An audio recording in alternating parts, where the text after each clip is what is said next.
ಯಾದಗಿರಿಯ ಮೃತ ಶಿವಲಿಂಗ ನಿವಾಸದಲ್ಲೂ ಕೂಡ ಶೋಕ ಆವರಿಸಿದೆ. ಮೊನ್ನೆ ಆದಂತಹ ಕಾಲ್ತುಳಿತದಲ್ಲಿ ಶಿವಲಿಂಗ ಕೂಡ ಮೃತಪಟ್ಟಿದ್ದು.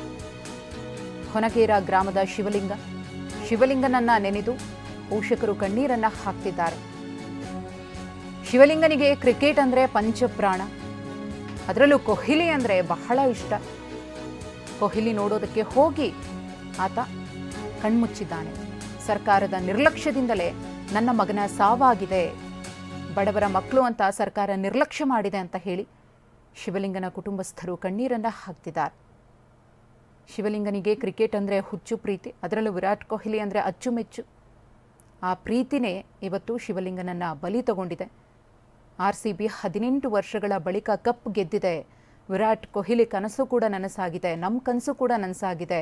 ಹಾಗಾಗಿ ಹತ್ತಿರದಿಂದ ಅವರನ್ನೆಲ್ಲ ಕಣ್ತುಂಬಿಕೊಳ್ಬೇಕು, ಅವರಿಗೆ ಅಭಿನಂದಿಸಬೇಕು ಅಂತ ಹೇಳಿ ಹೋದಂತಹ ಶಿವಲಿಂಗ ಅವರನ್ನು ನೋಡೋದಕ್ಕೂ ಆಗಲಿಲ್ಲ, ಆ ಖುಷಿಯಲ್ಲಿ ಭಾಗಿಯಾಗೋದಕ್ಕೂ ಆಗಲಿಲ್ಲ. ಕಾಲ್ತುಳಿತಕ್ಕೆ ಬಲಿಯಾಗಿ ಹೋಗ್ತಾನೆ. ಇದೀಗ ಆತನನ್ನು ಕಳ್ಕೊಂಡು ಇಡೀ ಕುಟುಂಬ ಕಣ್ಣೀರನ್ನು ಹಾಕ್ತಾ ಇದೆ. ಸರ್ಕಾರದ ನಿರ್ಲಕ್ಷ್ಯವೇ ಇದಕ್ಕೆ ಕಾರಣ ಅಂತ ಹೇಳಿ ಕುಟುಂಬಸ್ಥರು ಸರ್ಕಾರಕ್ಕೆ ಹಿಡಿ ಶಾಪ ಹಾಕ್ತಿದ್ದಾರೆ. ಪ್ರತಿಯೊಬ್ಬರು ಕೂಡ ಅದನ್ನೇ ಹೇಳ್ತಾ ಇರೋದು. ಅವ್ರ ಮೇಲೆ ಕ್ರಮ ತೆಗೆದುಕೊಳ್ತೀವಿ, ಇವರ ತಲೆದಂಡ ಆಗುತ್ತೆ, ಅವ್ರನ್ನ ಸಸ್ಪೆಂಡ್ ಮಾಡಿದ್ದೀವಿ, ಇವ್ರನ್ನ ಸಸ್ಪೆಂಡ್ ಮಾಡಿದ್ದೀವಿ, ಮೂರು ವಿಭಾಗಗಳಿಂದ ತನಿಖೆ ನಡೆಯುತ್ತೆ. ಇದ್ಯಾವುದು ಕೂಡ ಪ್ರಯೋಜನಕ್ಕೆ ಬರಲ್ಲ, ಇದ್ಯಾವುದರಿಂದಲೂ ಕೂಡ ನಮ್ಗೆ ನ್ಯಾಯ ಸಿಗಲ್ಲ. ಮಾಡಿದಂತಹ ತಪ್ಪನ್ನು ಒಪ್ಕೊಳ್ಳಿ, ನಿರ್ಲಕ್ಷ್ಯವನ್ನು ಒಪ್ಕೊಳ್ಳಿ ಅಂತ ಹೇಳಿ ಜನ ತರಾಟೆಗೆ ತೆಗೆದುಕೊಳ್ತಿದ್ದಾರೆ. ನಮ್ಮ ಪ್ರತಿನಿಧಿ ಅನಿಲ್ ಶಿವಲಿಂಗ ಪೋಷಕರ ಜೊತೆಗೆ ಮಾತುಕತೆ ನಡೆಸಿದ್ದಾರೆ, ನೋಡೋಣ. ಸದ್ಯ ನಮ್ಮ ಜೊತೆ ಏನು ಶಿವಲಿಂಗರ ತಂದೆ ಚಂದಪ್ಪ ಅವರು ಇದ್ದಾರೆ, ಅವ್ರ ಜೊತೆ ಮಾತಾಡ್ತೀನಿ. ಚಂದಪ್ಪ ಅವರಿಗೆ ಮಗನನ್ನು ಕಳೆದುಕೊಂಡಿದ್ರಿ, ಸಾಕಷ್ಟು ದುಃಖ ಆಗ್ತಿದೆ. ಈಗಷ್ಟೇ 3 ದಿನ ಕಾರ್ಯಸಹಿತ ಮಾಡಿ ಬಂದಿದ್ರಿ. ಈಗ ಕೂಲಿ ಕೆಲಸ ಮಾಡಿಕೊಂಡೆ ಮಗನನ್ನು ಬೆಳೆಸ್ತಾ ಇದ್ರಿ. ಕೂಲಿ ಕೆಲಸ ಮಾಡಿ ಲೇಬರ್ ಇದು ಮಾಡಿ ಕೂಲಿ ಇದಕ್ಕೆ ಸಾಲಿಗೆ ಸ್ಕೂಲ್ ಓದಿಸ್ತಾರೆ.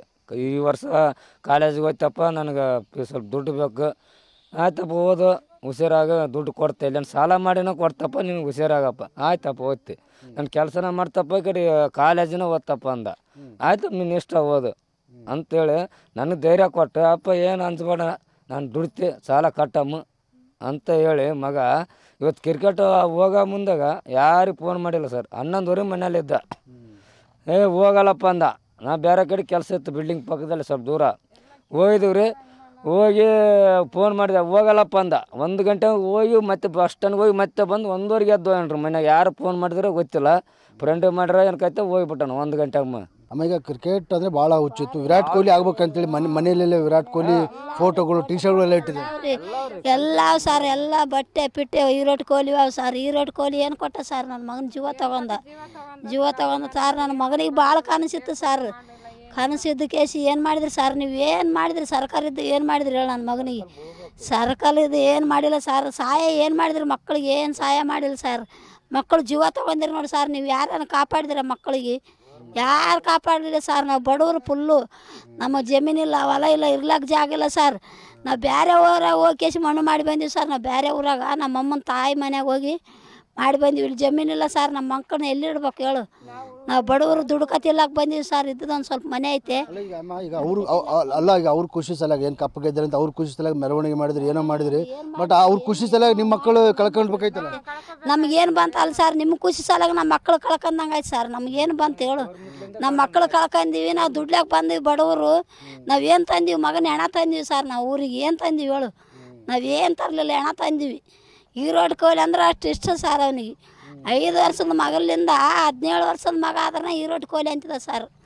ಅವನ ಟೋಪಿ ಮನ್ಯಾಗ ಅಂಗಿ, ಅವನ ಫೋಟ ಕೈಲಿಂದನೇ ಮಾಡಿದ ಸರ್. ಅವನು ಏನ ಬೆಳ್ಳಗನ ಬರ್ತಿದ್ದ, ಚಿತ್ರ ಬಿಡಿಸಿದ ಸರ್. ಅವನು ಕೈಲಿಂದ ಯಪ್ಪ ನಿದ್ದೆ ಮಾಡಿಲ್ಲ, ಮಾಡ್ತಾನೆಮ್ಮ ಅಂತಿದ್ದ ಸರ್. ಅವನು ಭಾಳ ಸಾಯ್ತಿದ್ರಿ. ಅವನು ಏನು ಕೊಟ್ಟ ಆಯ್ತು, ಮಗನ ಜೀವನೇ ತಗೊಂಡ ವಿರಾಟ್ ಕೊಹ್ಲಿ. ಅಲ್ಲ ಇಷ್ಟೆಲ್ಲ ಘಟನೆ ಆಗಿದಮ್ಮ, ಇಷ್ಟೆಲ್ಲ ಘಟನೆ ಆಯಿತು, 3 ದಿವಸ ಆಯ್ತು. ಈಗ ಇಷ್ಟೆಲ್ಲ ಮಗನ ಕಳ್ಕೊಂಡು ಈಗ ಮಣ್ಣು ಮಾಡಿದ್ರಿ, ಈಗ ಮತ್ತೆ 3 ದಿವಸ ಕಾರ್ಯ ಮಾಡಿದ್ರಿ. ಯಾರೋ ಸರ್ಕಾರದವ್ರು ಅಧಿಕಾರಿಗಳು ಬಂದು ಮನೆಗೆ ಏನಾದರೂ ಪರಿಹಾರ ಎಂದು ಹೇಳ್ಯಾರ? ಏನು ಹೇಳಿಲ್ಲ ಸರ್. ನಮ್ಗೆ 1 ರೂಪಾಯಿ ಇಲ್ಲ. ನಾವು ಬೇರೆಯವ್ರ ಬಳಿ ಸಾಲ ತಗೊಂಡಿವಿ ಸರ್. ಸಾಲ ತಗೊಂಡು ನನ್ನ ಮಗಂದು ಇದು ಮಾಡ್ಲಾಕತ್ತೀವಿ ಸರ್.